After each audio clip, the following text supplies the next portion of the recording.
Did you know that approximately 60% of the land in Israel is desert? We call something a desert if it receives only a small amount of rain, which means that there won't be many plants growing there. But even if it doesn't rain, there can still be places in the desert with a nice amount of water. That can happen if there's a natural spring where underground water bursts out to the surface. And when that happens, large pools are formed where plants grow, and animals and people can also live there. We call this an oasis. Ein Ovdat, the site pictured on our poster, is a great example of this phenomenon. But even where there aren't springs, there are wadis, or Nahalim in Hebrew, where rainwater that fell elsewhere runs through the desert. The channel at the bottom of the wadi where the water runs and causes the plants to grow is called the afik in Hebrew.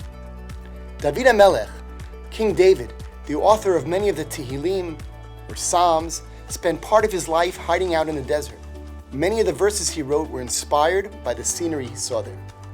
One particularly uplifting image is the verse on our poster. Shuva Hashem et shvitenu ka'afikim b'negev. Here, the natural phenomena in the deserts of Israel becomes a metaphor for the historical experience of the people of Israel. Imagine walking through the barren desert and suddenly coming across an area with water, plants, and animals, a surprising sign of life in an area that had seemed completely dead. That's the image that Tehillim uses for the redemption of the people of Israel, a barren desert, suddenly and unexpectedly springing to life.